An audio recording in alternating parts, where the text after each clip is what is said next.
E antagonista é aquele que vai contra você mesmo. E quando eu parei para refletir sobre isso, eu descobri que é claro que nós estamos falando em relação ao nosso Deus. Quanto mais protagonistas a gente pretende ser, mais a gente exclui Deus do processo. E se a gente exclui Deus do processo, mais a gente se prejudica. Então, o motivo de eu estar aqui hoje querendo compartilhar algo com vocês é para que a gente honre a Deus a ponto dele ser o nosso protagonista, e que a gente diminua para que ele cresça. Esse é o objetivo, e nós vamos falar os próximos minutos só sobre isso.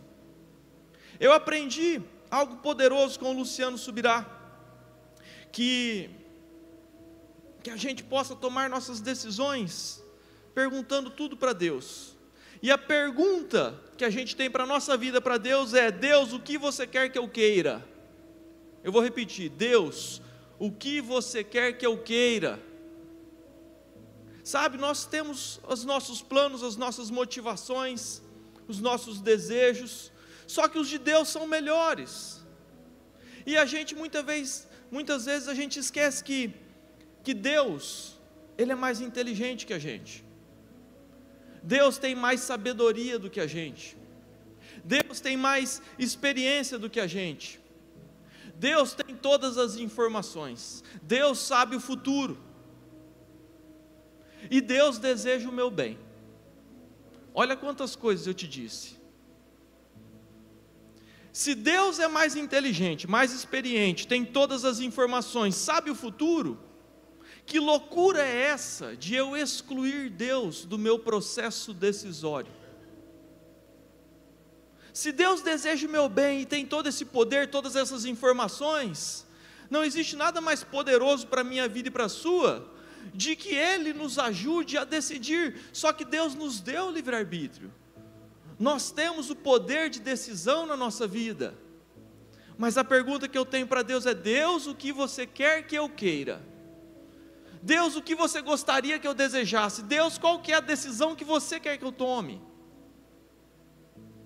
A partir do momento que a gente faz esse tipo de pergunta para Deus, a partir do momento que a gente consegue se conectar com Deus, a ponto de Ele nos direcionar para as decisões da nossa vida, querido, a gente entrega o protagonismo para Ele. E é isso que eu quero te motivar a fazer. E eu, certa vez na minha vida, já tem muitos anos, eu li um texto do rei Davi, e aquilo mudou minha vida, porque eu tinha até então o hábito de consultar a Deus nas principais decisões da minha vida, obviamente. Só que em certo episódio o rei Davi, ele ia para uma guerra, só que o rei dispensou ele dessa guerra. Então ele voltou com seus homens para a sua cidade, Ziclac. Isso está descrito em 1 Samuel, depois você vê na sua casa. Só que quando ele voltou para a sua cidade, os amalequitas haviam sequestrado todas as suas mulheres e crianças. Então a esposa de Davi foi sequestrada, os filhos dos seus homens, todo mundo foi levado cativo, e tacaram fogo na cidade. Queridos, se fosse eu ou você, certamente nós iríamos atrás. Davi estava com a mochila preparada para a guerra, ele estava indo para uma guerra ali. Só que quando ele voltou para a cidade, ele descobriu tudo o que aconteceu. Queridos, é só mudar a guerra de endereço. Bora para cima resgatar os nossos. Eu não estou falando de qualquer um, estou falando de esposa e filho. É claro que você iria atrás, assim como eu. Mas o que me chamou a atenção é que o texto deixa muito claro que Davi, ele chamou o sacerdote. E depois que ele chamou o sacerdote, ele foi consultar a Deus para ver se Deus iria falar para ele ir ou não atrás dos seus. Querido, eu fiquei impressionado com aquilo, porque para mim era uma resposta muito óbvia. E a resposta de Deus foi: sim, vai atrás, vai atrás que você vai resgatar todo mundo. Só que, o que me chamou a atenção foi, ele parou e entrou na presença de Deus, junto com o sacerdote, e consultou a Deus. Ele consultou a Deus uma decisão que para mim e para você era óbvia. Agora, será que nós não tomamos no nosso dia a dia as decisões que são óbvias aos nossos olhos, sem consultar a Deus? Essa era a diferença de Davi. É por isso que ele era Davi e a gente é a gente. É por isso que a gente precisa se espelhar em quem tinha um coração segundo a vontade de Deus, o rei Davi.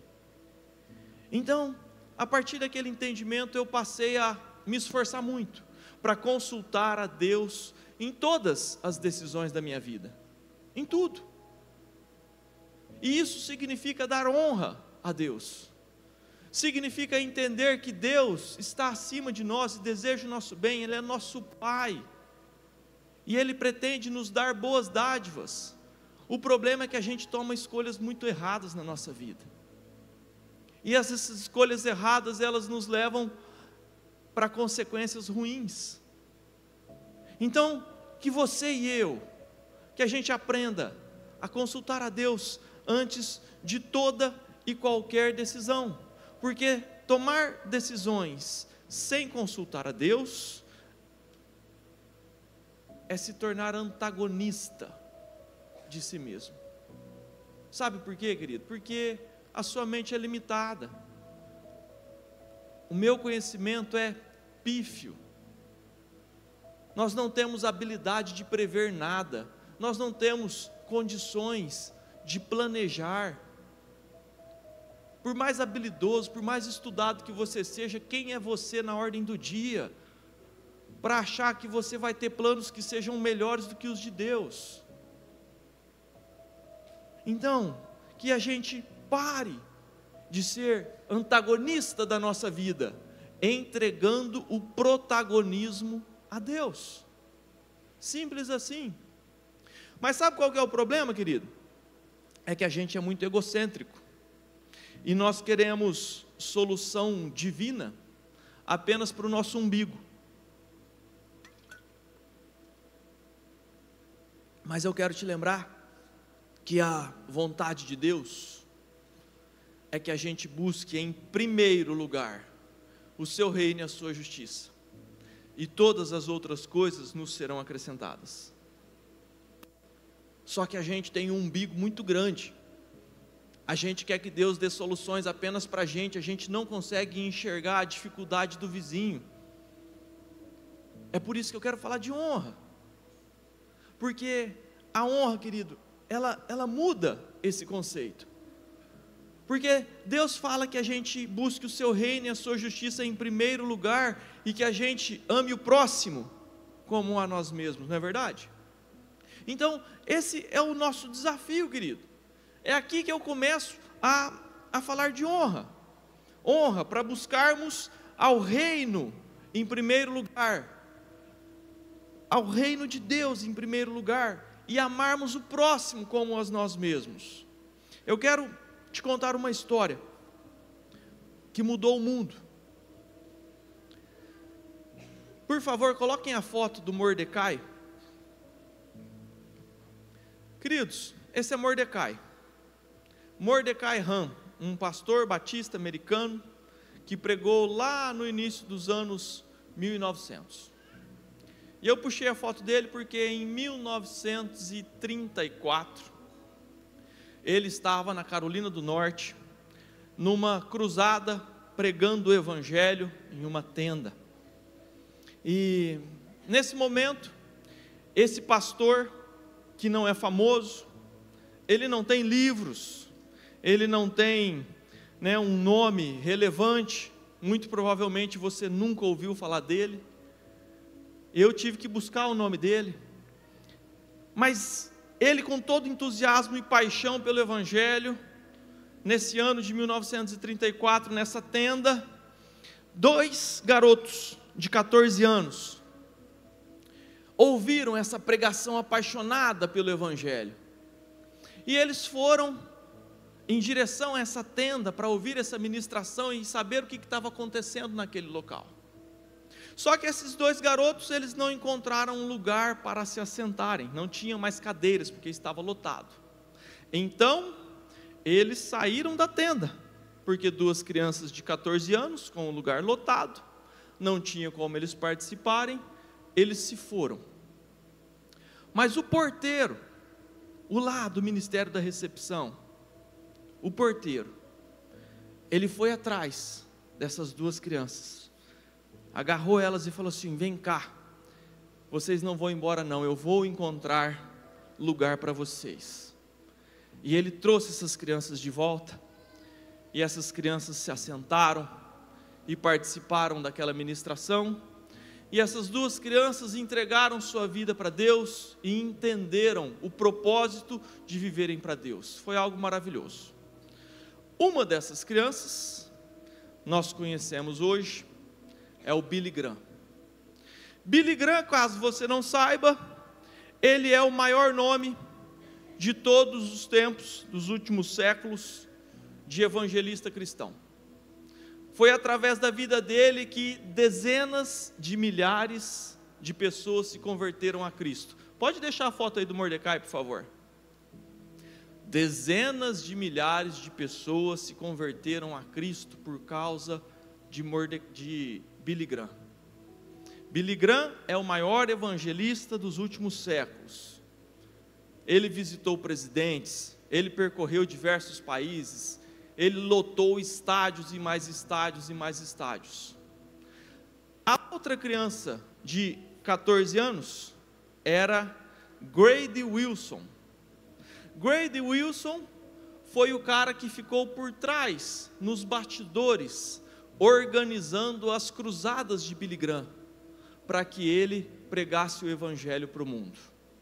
Esses foram os dois garotos de 14 anos que se converteram naquele dia. Ele mudou o mundo. Ele mudou o mundo. Não Billy Graham. Não Mordecai.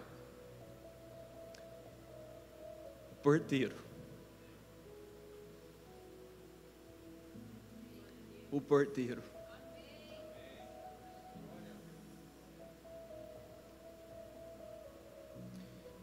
E se ele não tivesse dado honra àqueles dois meninos?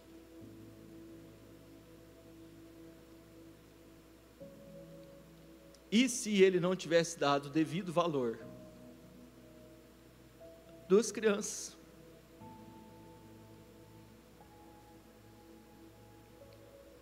A gente não sabe o nome do porteiro, mas ele mudou o mundo.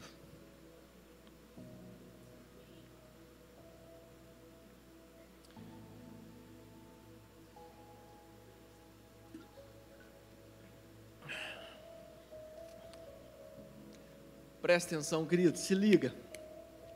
Se liga. O seu trabalho não é mudar o mundo, é mudar o mundo de alguém.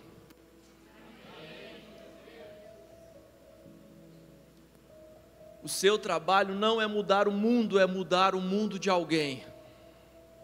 Tem essa frase aí? Deixa ela aí, por favor. Deixa ela entrar no teu coração.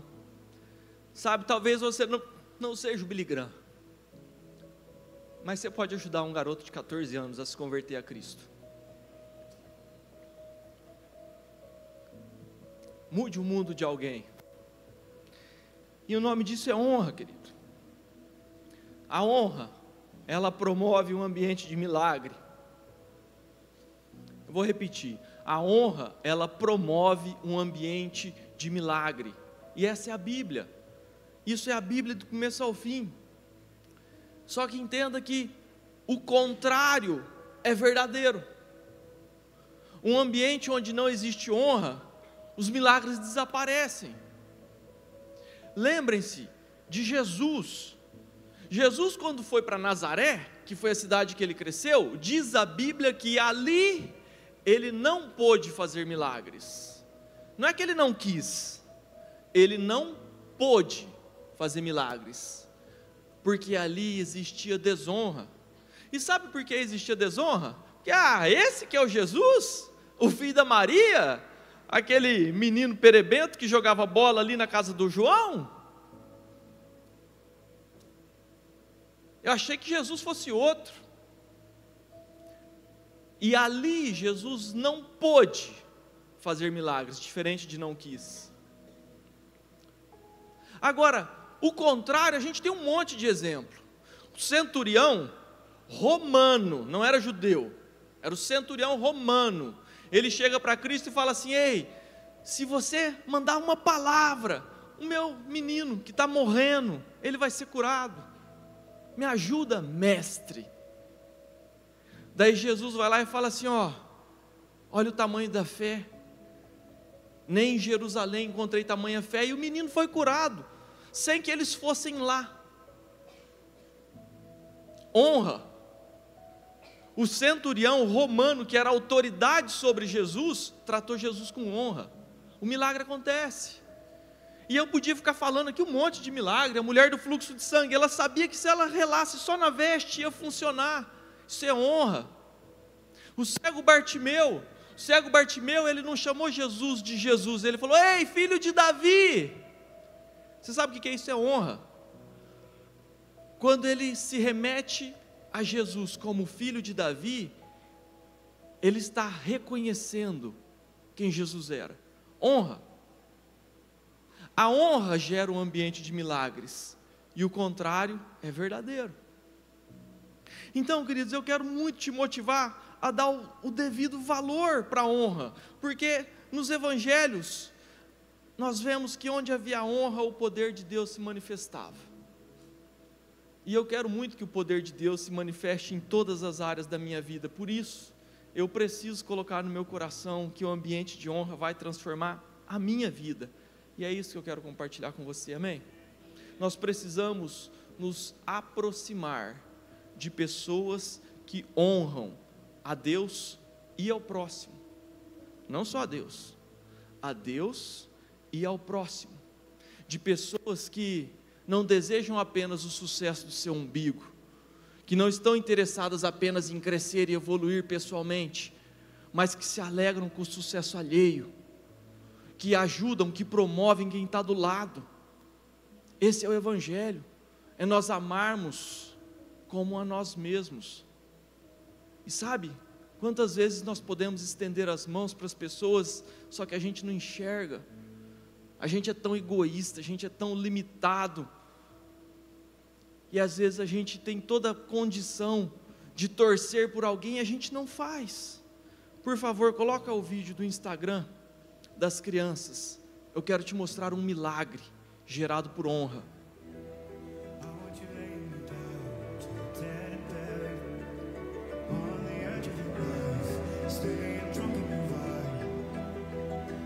Angels up in the clouds are jealous knowing we found something so out with the ordinary. Eu chorei quando eu vi esse vídeo. Tô mole mesmo. Honra, queridos. A honra gera milagre. Você imagina quantas pessoas tinha no estádio? Por que a bolinha foi parar na mão daquele garoto? E se cada um dos garotos estivesse pedindo a bola para si?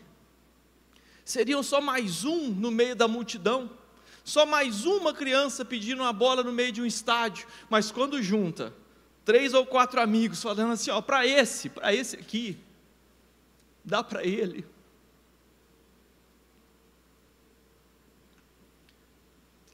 O milagre acontece. O milagre acontece. Ele é visto no meio da multidão. Se destacou. O milagre aconteceu. Meia dúzia de garoto, sem camisa, dando trabalho. Que você se cerque de pessoas assim. Por favor, Romanos 12:10.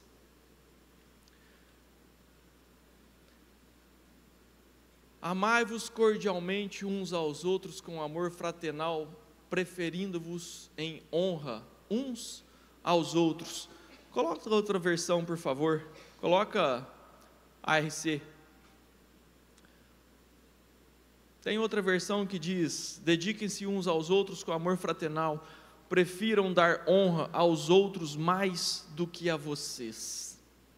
É a mesma coisa. Sabe, querido, que a gente possa ter o privilégio de ter amigos que torçam por nós, e que você seja essa pessoa que prefere honrar mais aos outros do que a você, que você fique mais feliz com um outro sendo honrado do que você, que você contemple, que você se regozije com o sucesso alheio. E em tempos onde a gente vive o Instagram, todo mundo, ostentando as suas vitórias naquela falsa vitrine de valores, a tendência é que você fique triste, a tendência é que você torça o contrário, a tendência é que você queira que o seu umbigo seja maior, porque afinal de contas você viu o seu amigo na praia e o seu outro amigo fazendo churrasco. Sabe, que você entenda, que você tenha a maturidade de saber que aquilo é artificial, que você entenda que honra é você desejar que o seu próximo cresça. Por favor, coloca o outro vídeo do Instagram, eu quero te mostrar outro milagre, gerado por honra. Para só um pouquinho, para você entender. Essa é uma piloto americana, é a primeira mulher na história a pilotar um caça das forças aéreas americanas. Então ela ficou famosa nas últimas semanas por conta desse feito inédito, grandioso para uma mulher. Por favor, solta de novo.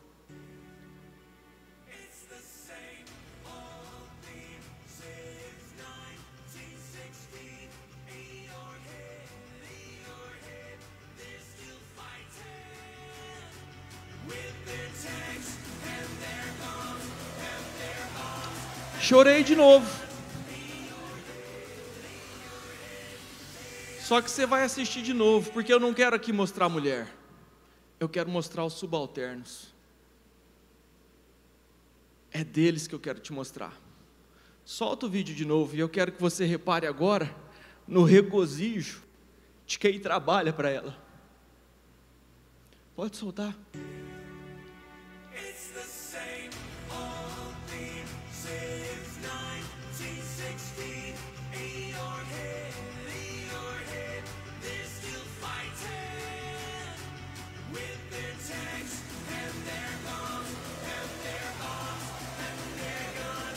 Eu falo, eu tô mole. Queridos, honra. Esses caras, quando eles terminaram as suas posições oficiais e obrigatórias, eles comemoraram o sucesso do chefe. Você comemora o sucesso do seu chefe? Você fica feliz quando seu chefe atinge todas as metas e quando ele se destaca pelo seu esforço? Isso é honra, queridos. Essa mulher só chegou onde chegou porque ela vivia em um ambiente de honra. Eu tenho certeza que ela honrava esses caras. O nome dela está famoso no mundo.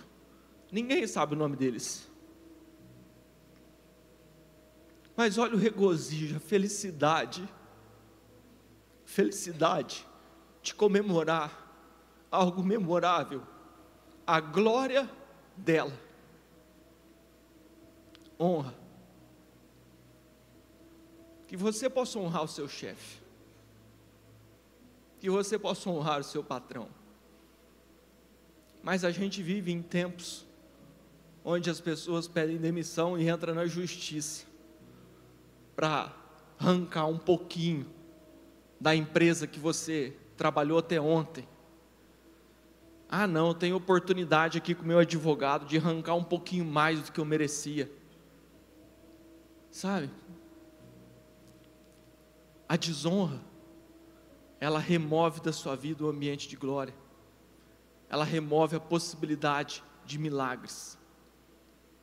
E como a gente tem uma tendência a desonrar as pessoas ao nosso lado, a não viver o propósito, a não compartilhar da alegria que eles vivem, que você honre,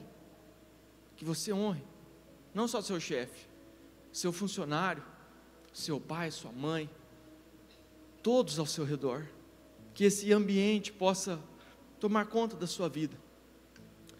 A palavra honra foi criada no céu, queridos. A palavra honra, ela vem da Bíblia e ela é um direcionamento para a gente. Só que o inferno criou o seu antagônico, que é o puxa-saco. E você sabe o que acontece? Essa palavra tomou conta do nosso vocabulário, e daí você não quer honrar o seu chefe, porque você fala assim: eu não sou puxa-saco, eu não vou ajudar ele com isso, porque isso é obrigação dele. Eu não vou fazer o serviço da minha esposa, porque eu não vou lavar louça é serviço da minha esposa. Vê se eu vou lavar louça,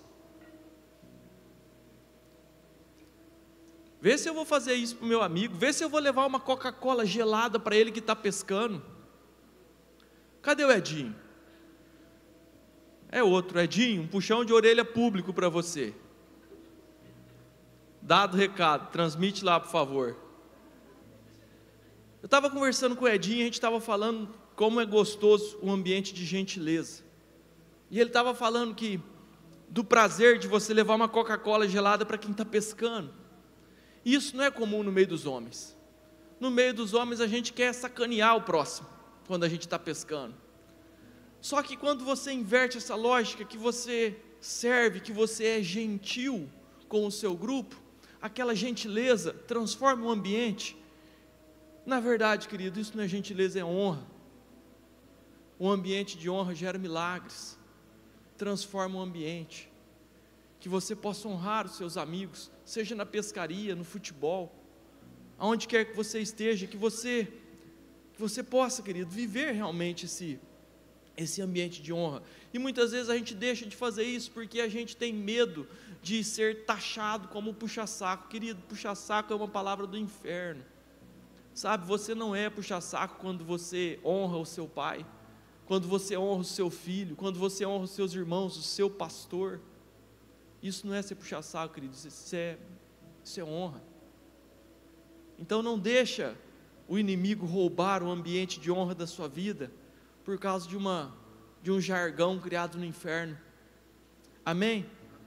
Honrar, querido, é reconhecer, é dar o devido valor. Que a gente possa reconhecer e dar o devido valor para tudo. E eu quero, na verdade, abrir um parênteses aqui, porque nós não gostamos de falar de dízimo. Se você frequenta essa igreja, nos últimos 5 anos, eu acho que nós não falamos de dízimo nenhuma vez. E nós não gostamos de falar, porque nós sabemos que tem muitos canalhas disfarçados de pastores, que acabam deturpando o dízimo e a oferta. Então, como é um assunto desconfortável, a gente não gosta de falar. Só que o fato desses canalhas existirem não tira o princípio bíblico de nós devolvermos dízimos e ofertas. E isso é honra a Deus. E eu tenho falado aqui por diversas vezes que quando a gente quebra o princípio te quebra. Quando você quebra o princípio te quebra. E quando a gente deixa esse princípio de lado, querido, a gente gera uma desonra. E a desonra impede Jesus de fazer milagres. Eu sempre digo que só vive promessas quem cumpre princípios. Sabe, graças a Deus, eu tenho vivido as promessas de Deus nessa área. Eu tenho guardado esse princípio. desde quando eu era muito criança. E muitas vezes a gente não toca nesse assunto porque é um assunto chato. Mas entenda, querido, Deus não precisa do seu dízimo, Deus não precisa do seu dinheiro. Pelo amor de Deus, Deus é dono de tudo.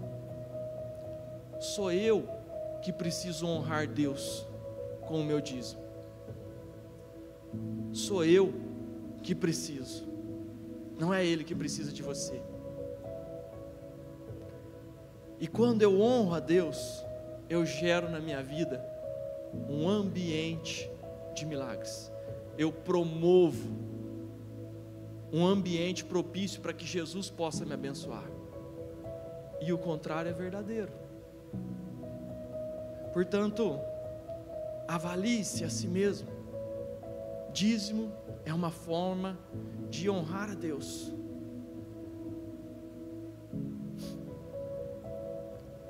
Mas Lucas,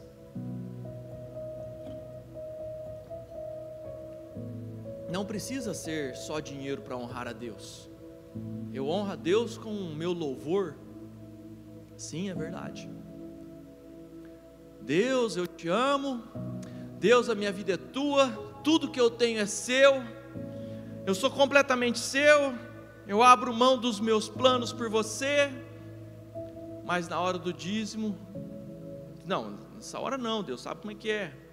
Afinal de contas, você é dono do ouro e da prata, eu ainda não. Então, tipo assim, estou precisando mais que o Senhor, então vou segurar por aqui mesmo. É desonra.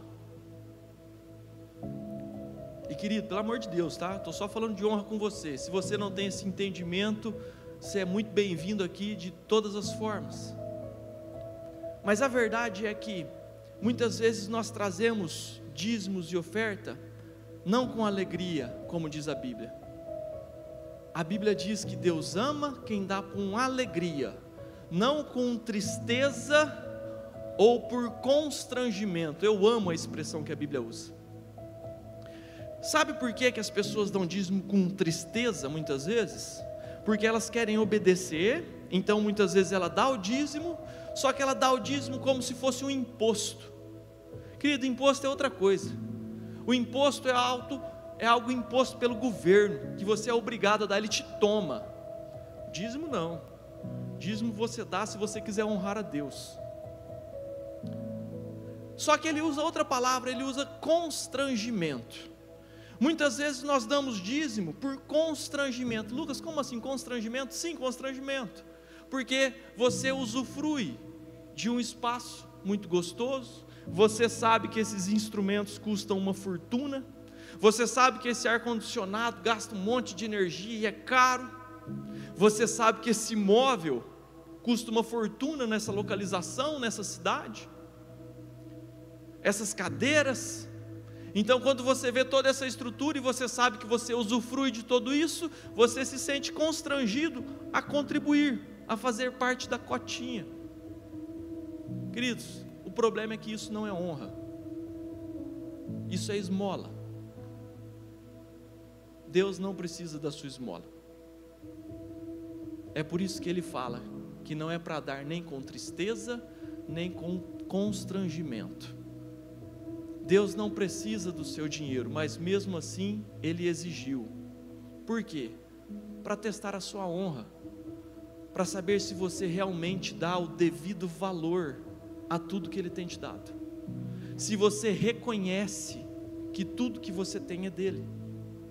Afinal de contas, honra é reconhecer, é dar o devido valor. Honra, querido, é quando você entende que você está usando 90% dos recursos que são dele. Eu vou repetir. Honra é quando você entende que você está usando 90% dos recursos que são dele. E você está devolvendo apenas 10%. Você está devolvendo só 10% daquele que é dono de 100. Eu vou repetir. Honra é quando você entende que você está usando 90% do que é dele, e você está devolvendo apenas 10% para aquele que é dono de 100.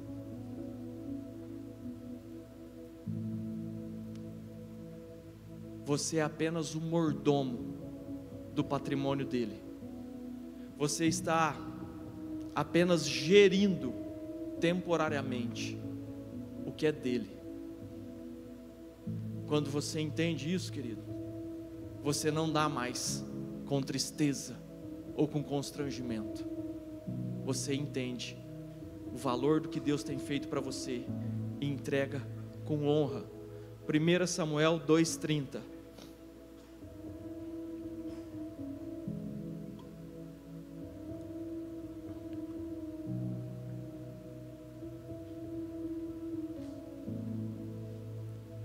Longe de mim tal coisa, porque aos que me honram, honrarei, porém, os que me desprezam serão desmerecidos. Querido, diante de Deus eu não quero ser desmerecido por Deus. Fechando parênteses, não seja protagonista da sua vida, querido, porque ao tomar o controle para suas mãos, você exclui Deus do seu processo de decisão da sua vida, e excluindo Deus, você se torna antagonista de si próprio. Eu vou repetir porque isso precisa entrar no teu coração. Ao tomar o controle da sua vida só para você, você exclui Deus do seu processo, e quando você exclui Deus, você se torna um antagonista de si mesmo. Deixa Deus te usar, querido. Honre a Deus acima de tudo. Honre o seu próximo como a ti mesmo. É esse o nosso dever como cristão. Honre os seus pais. Você tem honrado seus pais? Honre os seus amigos. Honre seu filho. Honre o seu cônjuge. Honre o seu patrão. Sabe, se esforce para dar o devido valor, porque quando você faz isso, você gera um ambiente de milagres ao seu redor. Lembre-se que a honra promove um ambiente de milagres. E eu já estou terminando, querido. Eu quero que você guarde no seu coração a principal frase de hoje: seu trabalho não é mudar o mundo, mas mudar o mundo de alguém. Seu trabalho não é mudar o mundo, mas mudar o mundo de alguém. Faça isso. Queria pedir que o louvor viesse para cá. E enquanto eles vêm, querido, eu quero fazer um último alerta. Coloca aí, por favor, o alerta que eu coloquei. O ladrão da honra. O ladrão da honra chama-se intimidade. Toma cuidado. Sabe por que Jesus não pôde fazer milagres em Nazaré? Por causa da intimidade. As pessoas tinham intimidade com Jesus e, portanto, o desonraram. A intimidade, ela rouba a honra. Queridos, eu desejo muito que você tenha muita intimidade com o seu pastor, que você tenha muita intimidade com o prefeito, com o seu patrão, com o seu cônjuge, mas não deixe essa intimidade roubar a honra. Ter intimidade, querido, é maravilhoso, mas isso não tira o seu dever de honrá-los. Isso não tira. Então, saiba separar as coisas. Se você tem intimidade com qualquer um desses que eu falei, querido, é maravilhoso, glória a Deus pela sua vida. E o ambiente de amizade, de intimidade é muito legal, é muito saudável, e eu desejo isso para a sua vida. Mas saiba separar as coisas. O fato de você ter amizade com o seu patrão não tira o seu dever de honrá-lo. O fato de você ter amizade com o governador não tira o seu dever de honrá-lo. Com o seu pai, com o seu cônjuge, honre a sua esposa, honre o seu marido, Em tempos onde as mulheres estão empoderadas, o que existe de mais fácil são elas desonrarem os seus maridos. Presta atenção, ponha-se no lugar de esposa, honre o seu marido. Ei, marido, honre a sua esposa. O fato de serem casados não tira o dever da honra. E se tirar, o milagre desaparece. Portanto, tome muito cuidado com o ladrão da intimidade. E finalizando, querido, eu quero ser muito rápido. Eu desejo que você honre a Deus acima de todas as coisas. Que você honre com toda a sua força, de todo o seu entendimento, com toda a sua alma.